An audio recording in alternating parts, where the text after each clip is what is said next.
नमस्कार, बहुत स्वागत है आपका अथ श्री राम पथ में।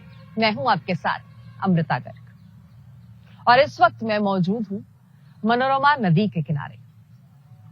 मानस में जिन पंक्तियों का, जिन चौपाइयों का जिक्र है और जिन साक्ष्यों की बात हम करते हैं, आज हम श्रृंगी ऋषि द्वारा किए गए यज्ञ की स्थली पर मौजूद हैं।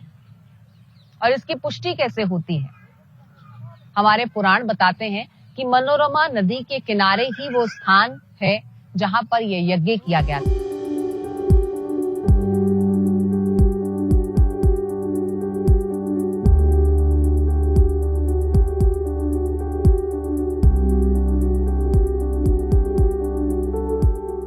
मर्यादा पुरुषोत्तम भगवान राम की जन्मस्थली, सनातन आस्था का केंद्र बिंदु और सरयू किनारे बसी अयोध्या नगरी।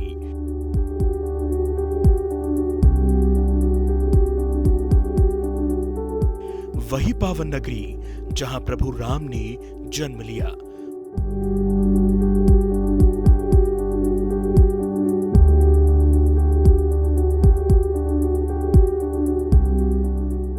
वही धाम जिसके दर्शन के बिना हिंदू आस्था अधूरी मानी जाती है।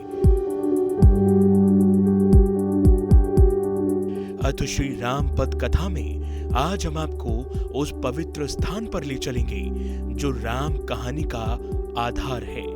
लेकिन उससे पहले हम आपको पुराणों और धर्म शास्त्रों में वर्णित एक ऐसी कथा सुनाते हैं जिसने संतान विहीन अयोध्या के राजा दशरथ को विचलित कर दिया था। सरस्वती मैया झाड़ू लगा रही थी। उन्होंने जब देखा तो देख करके घूंघट कर लिया। तो दशरथ जी ने कहा कि मतलब मैं राजा हूं तो मेरी प्रजा पुत्री के समान, और पिता के सामने पुत्री को पर्दा करने का कोई औचित्य नहीं होता है, पर आपने किया। तो उन्होंने कहा मुझे क्षमा करिएगा और वचन दीजिए कि आप मुझे दंडित नहीं करेंगे, क्योंकि अयोध्या की एक रीत है, रघुकुल रीत सदा चली आए, प्राण जाए पर वचन न जाए। दशरथ जी यहाँ 3 वचन देते हैं। तब उन्होंने कहा कि महाराज क्षमा करेगा, निपुत्रवान व्यक्ति का ब्रह्म मुहूर्त के बेला में मुख देखना शास्त्र विरुद्ध कहा गया है। उसका मुख देखना थोड़ा अपशगुन होता है। तो दशरथ जी को ग्लानि हुई है। तो दशरथ जी अपने गुरु वशिष्ठ जी के द्वार गए हैं और वशिष्ठ जी ने यज्ञ की प्रावधान की। माता सरस्वती के शब्दबाण से आहत राजा दशरथ ने पुत्र कामेष्टि यज्ञ करवाने का निश्चय किया।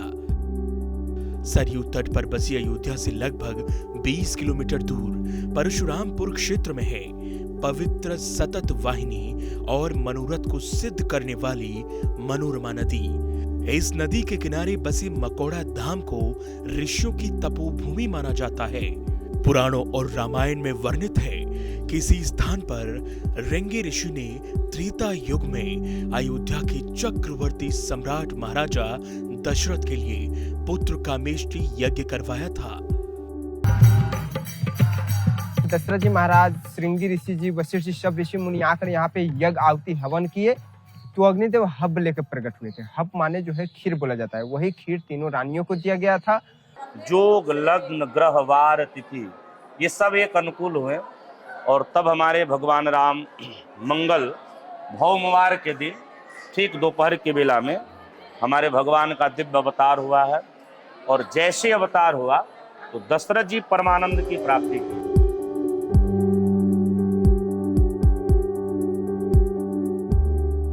आज भी उसी स्थान पर यहाँ यज्ञ स्थली है जहाँ माना जाता है कि कभी राजा दशरथ ने पुत्रेष्टि यज्ञ करवाया था।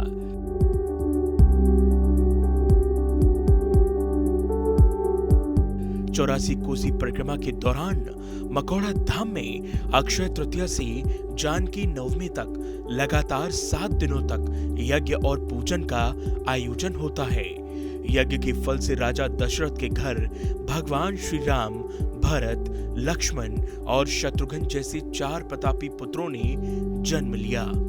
दशरथ राजा दशरथ द्वारे बाजनवा कौशल्या रानी अंदर, कौशल्या रानी अंदर हो।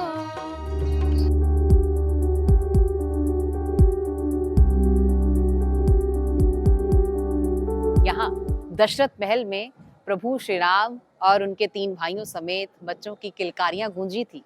दशरथ महल में प्रभु श्री राम का जन्म हुआ था और अब हम दशरथ महल में आ चुके हैं। आपको बता दें, वैज्ञानिक रिसर्चर्स ने ये दावा किया है कि उन्हें प्रभु श्री राम के जन्मदिन और समय का पता चल गया है। वैज्ञानिक अनुसंधान संस्थान के इन दावों पर यदि यकीन करें तो प्रभु श्री राम का जन्म जो पुराणों में वर्णित है उस हिसाब से 5114 ईसा पूर्व 10 जनवरी दोपहर 12:05 पर हुआ था। जी, यही एक नैया है जहाँ पर संपूर्ण दिग् देवता, जहाँ कहा गया है भय प्रगट कृपाला दीन दयाला कौशल्या हितकारी। भगवान के लिए गोस्वामी जी ने लिखा है कि ठुमुक चलत रामचंद्र बाजत पैजनिया।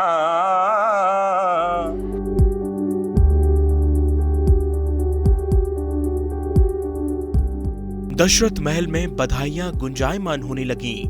संपूर्ण अयोध्या नगरी हर्षोल्लास से भर गई। मान्यता है कि दशरथ महल के इसी आंगन में प्रभु राम का बाल्यकाल बीता। सिद्ध पुरुषों को आज भी महाराज दशरथ के इस महल में रामलला के दर्शन होते हैं। युगों बाद आज भी श्रद्धालु दशरथ महल की उस अग्नैया के दर्शन कर धन्य हो जाते हैं जिसमें कभी प्रभु राम ने अपनी बाल लीलाएं की थी। यहाँ राम जी और राम जी के भाई बहन और भाई सब उसमें बहुत बड़े हो गए, तो वहाँ खेलते थे आंगन में। तो ये जो दृश्य देखने के लिए आए हैं ये महल में, ये हमको बहुत बढ़ के प्रसन्न हुआ। दशरथ महल में लाके हमको बहुत अच्छा लग रहा है, देखने को बहुत अच्छा लग रहा है। यहाँ आए ऐसा लग रहा है रामायण पढ़ी है उसी अनुसार हमको ऐसा। हमें उस समय की याद आ रही है, त्रेता युग में जब भगवान थे तो वो लोग कितने, हम आज इतने खुश हैं, वो कितने खुश और प्रसन्न होंगे और कितने भाग्यशाली होंगे।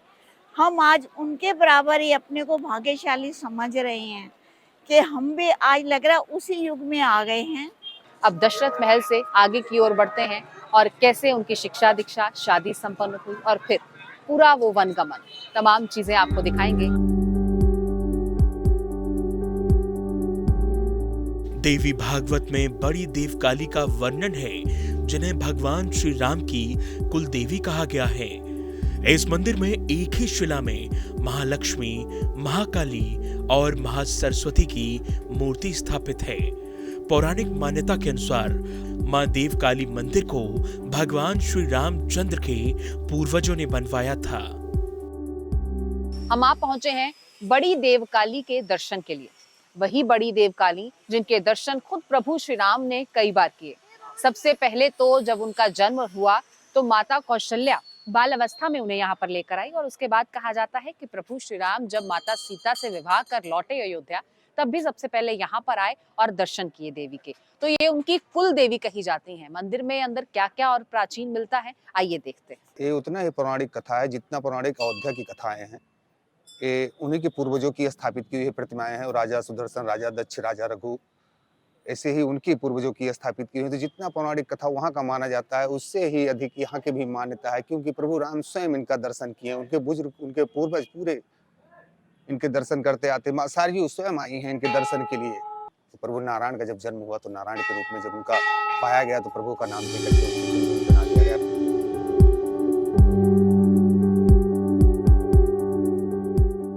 जन श्रुतियों के अनुसार श्री रामचंद्र जी के जन्म के बाद माता कौशल्या पूरे परिवार के साथ बड़ी देवकाली मां के दर्शन करने आई थी। तभी से इस मंदिर से जुड़ी परंपरा चली आ रही है कि जब भी किसी के घर में बच्चे का जन्म होता है तो उसे परिवार के साथ मां बड़ी देवकाली के दर्शन के लिए लाया जाता है।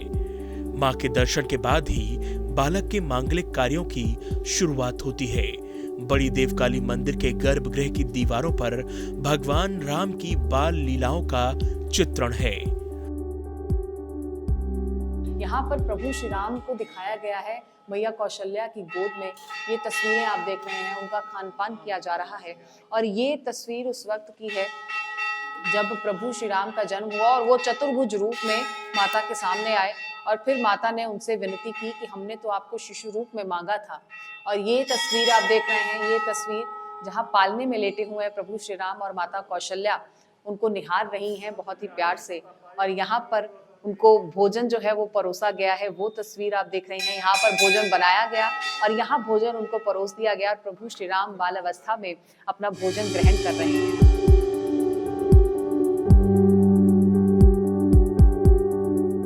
अयोध्या नगरी के कोने कोने में भगवान राम के साक्ष्य मिलते हैं। इन्हीं में से एक है विद्या कुंड। इसी विद्या कुंड के पास है विद्या देवी का अलौकिक मंदिर।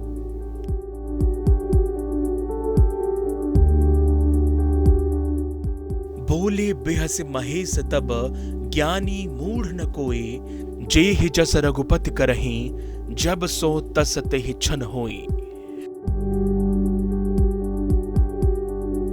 गोस्वामी तुलसीदास रचित रामचरित मानस के बालकांड की इन चौपाइयों में भगवान राम की लीला का उद्देश्य समझाते हुए भगवान शिव कहते हैं, न तो कोई सर्वज्ञानी है, न कोई हमेशा मूर्ख रहेगा। जब जैसी भगवान की इच्छा होती है तब वैसा ही होता है। भगवान राम ने भी मानव रूप में जन्म लेकर विद्या का अर्जन किया।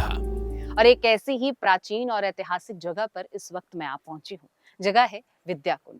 कहते हैं प्रभु श्री राम ने यहीं पर अपनी शिक्षा दीक्षा की थी।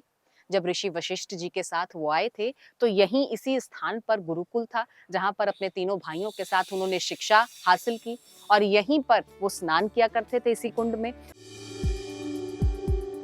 इस प्राचीन विद्या देवी मंदिर की महिमा अपरंपार है। मान्यता है कि राम जन्मभूमि से लगभग 2 किलोमीटर की दूरी पर स्थित ये वही स्थान है जहां प्रभु श्री राम ने अपने भाइयों भरत, लक्ष्मण और शत्रुघ्न के साथ गुरु वशिष्ठ से शिक्षा दीक्षा ली थी। ऐसी पौराणिक मान्यता है कि यहाँ स्थापित प्रभु राम के गुरु वशिष्ठ की मूर्ति के दर्शन और पूजन से व्यक्ति को ज्ञान और विद्या की प्राप्ति होती है। अगर दर्शन संभव न हो तो विद्या कुंड की मिट्टी को माथे पर लगा लेने मात्र से विद्या की देवी का आशीर्वाद मिल जाता है। राम की नगरी अयोध्या अपने आराध्य के पद चिन्हों से भरी पड़ी है। मर्यादा पुरुषोत्तम प्रभु राम के जीवन से जुड़ी हर वो निशानी यहाँ मौजूद है जो युगों युगों से उनके होने की मौन साक्षी रही है। राम पथ पर चलकर हम उन्हीं साक्ष्यों की पड़ताल में निकले हैं। हमारी ये यात्रा जारी है।